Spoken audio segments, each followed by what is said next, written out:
কয়েক দশকের মধ্যে ভারত পাকিস্তান সীমান্তে সবচেয়ে বড় সামরিক সংঘাতের পর কোটি কোটি মানুষের মনে একটাই প্রশ্ন এখন ঘুরপাক খাচ্ছে, কি হতে পারে পাক ও ভারত যুদ্ধের পরিণতি? তাহলে কি পরমাণু যুদ্ধের দিকেই হাঁটবে ভারত ও পাকিস্তান? এ নিয়ে থাকছে নানা ধরনের জল্পনা ও কল্পনা। যদি ভারত ও পাকিস্তান চলমান সংঘাত পূর্ণমাত্রা যুদ্ধে পরিণত হয় আর তা কেবল প্রচলিত অস্ত্রের মধ্যেই সীমাবদ্ধ থাকে, তবুও ফলাফল হবে বিপর্যয়কর। আর যদি যুদ্ধ পৌঁছে যায় পরমাণু অস্ত্র ব্যবহারের স্তরে, তখন পরিস্থিতি হবে আরো ভয়াবহ। এক গবেষণায় জানা গেছে 100টি পারমাণবিক বোমা ব্যবহার করলে এক সপ্তাহেই প্রাণ হারাতে পারে 5 থেকে প্রায় 13 কোটি মানুষ, যা ডেকে আনবে এক দীর্ঘ পারমাণবিক শীতকাল, যা পুরো দক্ষিণ এশিয়ার কৃষি উৎপাদন থামিয়ে দিতে পারে। ফলে তৈরি হবে ভয়াবহ বৈশ্বিক খাদ্য সংকট, আর সেই সাথে হবে ভয়াবহ অর্থনৈতিক পরিণতি। এরই মধ্যেই আমাদের হাতে এসে পৌঁছেছে গুরুত্বপূর্ণ আন্তর্জাতিক সংবাদ। শুরুতেই জানাবো কঠোর হিন্দুত্ববাদ। মোদী সরকারের দেশ ভারতে এক রাতে 500 ড্রোন দিয়ে হামলা চালিয়েছে পাকিস্তান। এদিকে রাজ্যগুলোকে জরুরি অবস্থার পদক্ষেপ নেওয়ার নির্দেশ ভারতের।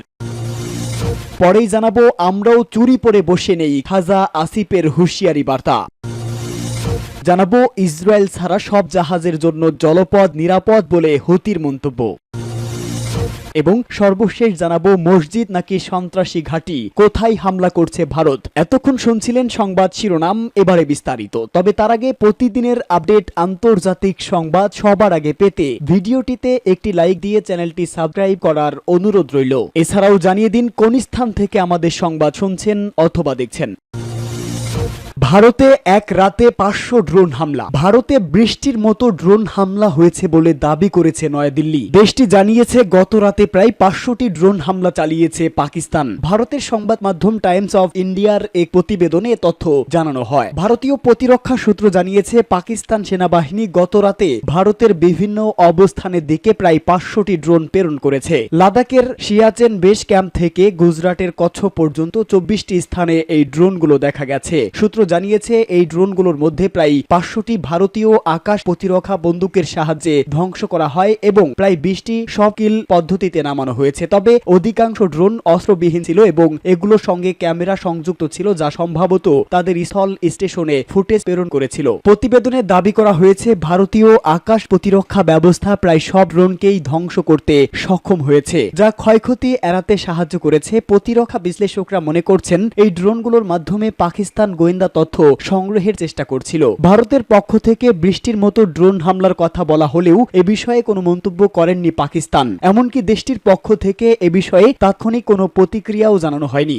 রাজ্যগুলোকে জরুরি অবস্থার পদক্ষেপ নেওয়ার নির্দেশ ভারতের। ভারত জুড়ে চাপা উত্তেজনা। ভারত ও পাকিস্তানের মধ্যে সংঘাতের মেঘ ক্রমশই ঘনীভূত হচ্ছে। এই পরিস্থিতিতে দেশটির কেন্দ্রীয় স্বরাষ্ট্র মন্ত্রণালয় এক অভূতপূর্ব পদক্ষেপ নিয়েছে। অমিত শাহের নেতৃত্বাধীন মন্ত্রণালয়টি ভারতের প্রতিটি রাজ্য এবং কেন্দ্র শাসিত অঞ্চলে জরুরি অবস্থার ক্ষমতা অবিলম্বে বলবৎ করার কঠোর নির্দেশ জারি করেছে। ভারতের স্বরাষ্ট্র মন্ত্রণালয়ের পক্ষ থেকে দেশটির সমস্ত মুখ্য সচিব ও কেন্দ্র শাসিত অঞ্চলগুলির প্রশাসকদের কাছে পাঠানো এক জরুরি চিঠিতে 1968 সালের অসামরিক প্রতিরক্ষা বিধির 11 নম্বর ধারায় প্রদত্ত ওই বিশেষ ক্ষমতা প্রয়োগের কথা বলা হয়েছে। এই জরুরি ক্ষমতা সাধারণ যুদ্ধকালীন পরিস্থিতি বা অন্য কোনো ভয়াবহ আপদকালীন অবস্থায় ব্যবহার করা হয়। এর মধ্যে রাজ্যের সরকারগুলো জনগণের জীবন ও সম্পদ রক্ষা করতে এবং বিদ্যুৎ, পানি, পরিবহন ও স্বাস্থ্য পরিষেবার মতো অত্যাবশ্যকীয় সেবাগুলো সচল রাখতে দ্রুত ও কার্যকর পদক্ষেপ গ্রহণ করতে পারে। কেন্দ্রীয় স্বরাষ্ট্র মন্ত্রণালয় নির্দেশিকায় রাজ্যগুলিকে নিম্নলিখিত জরুরি ক্ষমতাগুলি প্রয়োগের কথা বলা হয়েছে: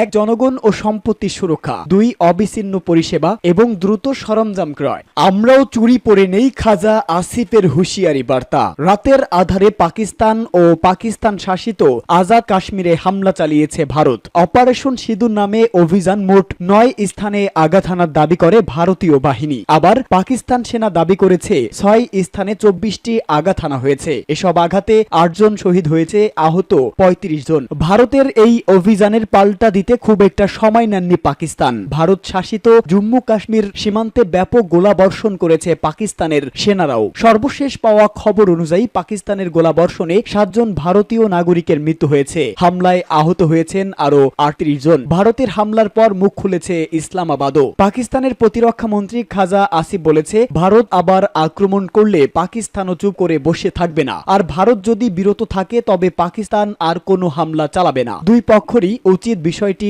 এখানেই থামিয়ে দেওয়া। আসিফ বলেছে, গত 2 সপ্তাহ ধরে বলে আসছি ভারতের সঙ্গে শত্রুতার রাস্তায় যাব না, কিন্তু যদি আমাদের উপর আক্রমণ করা হয় আমরাও জবাব দেব। ভারত পিছু হটলে আমরাও চুপচাপ থাকব। দিল্লিকে সতর্ক করে তিনি বলেন, ভারত আক্রমণের চেষ্টা করলে পাকিস্তান চুরি পড়ে বসে থাকবে না। ভারতের হামলার পর পাকিস্তানও পাল্টা জবাব দিয়েছে। কাশ্মীরের পুঞ্জ ও রৌজরির সেক্টরে ভীমবরে গলি এলাকায় গুলিবর্ষণ করেছে পাকিস্তান সেনা। এছাড়া বারামুল্লা জেলার উরি সেক্টরেও বোমা বর্ষণ করেছে পাকিস্তানের সেনারা। এই হামলায় মৃত অন্তত 7 জন বলে জানা গেছে, আহত আরো অন্তত 8। পাকিস্তানের প্রধানমন্ত্রী শেহবাজ শরীফ ভারতের এই পদক্ষেপকে যুদ্ধের আগমন বলে অভিহিত করেছেন। একই সঙ্গে অপারেশন সিঁদুর যথাযথ জবাব দিতে নিজ দেশের সশস্ত্র বাহিনীকে পূর্ণ স্বাধীনতা দিয়েছেন তিনি। ভারতকে সময় মতো সমুচীন জবাব দেওয়ার জন্য সামরিক বাহিনীকে নির্দেশ দিয়েছেন শেহবাজ শরীফ। ইসরায়েল ছাড়া সব জাহাজের জন্য জলপথ নিরাপদ বলে হুতির মন্তব্য।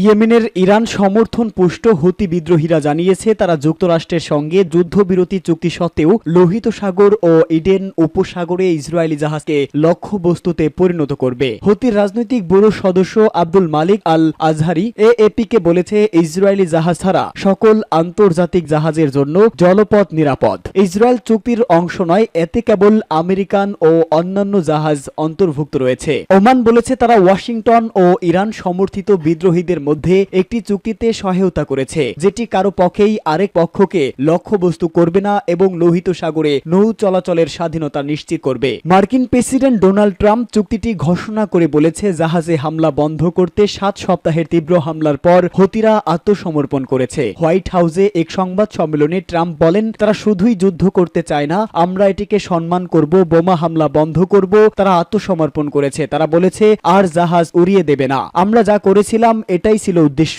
ইসরায়েলের বেন গুরিয়ন বিমানবন্দরে হুতিরা ক্ষেপণাস্ত্র হামলা চালায়, এরপর ইসরায়েলি অভিযান শুরু হয়। এতে 7 জন নিহত এবং সানা বিমানবন্দর বন্ধ হয়ে যায়। এরপরই জাহাজে হামলা বন্ধের এই চুক্তি প্রকাশ পায়। মসজিদ নাকি সন্ত্রাসী ঘাঁটি, কোথায় হামলা করেছে ভারত? গত 6 মে দিবাগত রাতে পাকিস্তানে অপারেশন সিঁদুর নামে অভিযান চালায় ভারত। দেশটির পক্ষ থেকে বলা হয়, 22 এপ্রিল পেহেলগামে হামলাকারীদের সন্ত্রাসী ঘাঁটি লক্ষ্য করে হামলা চালিয়েছে তারা। তবে পাকিস্তান বলছে বেছে বেছে মসজিদগুলোতে হামলা করা হয়েছে। হামলায় পাকিস্তানের মুরিকে শহরের একটি মসজিদও লক্ষ্যবস্তু হয়েছে। সেই মসজিদের ভিতর থেকে একটি প্রতিবেদন করেছে আল জাজিরা। মসজিদটির প্রথম তলা ধসে পড়েছে এবং ছাদের মাঝখানে বড় একটি গর্ত দেখা যাচ্ছে। ভারতের পক্ষ থেকে বলা হচ্ছে এটি ছিল একটি সন্ত্রাসবাদী প্রশিক্ষণ শিবির, কিন্তু স্থানীয় বাসিন্দারা ভারতের এই বর্ণনাকে ঘোরতরভাবে প্রত্যাখ্যান করেছে। তারা বলেছে, গত 7 বছর ধরে এলাকাটি সরকারের নিয়ন্ত্রণে রয়েছে এবং এখানে স্কুল, মাদ্রাসা ও একটি হাসপাতাল রয়েছে।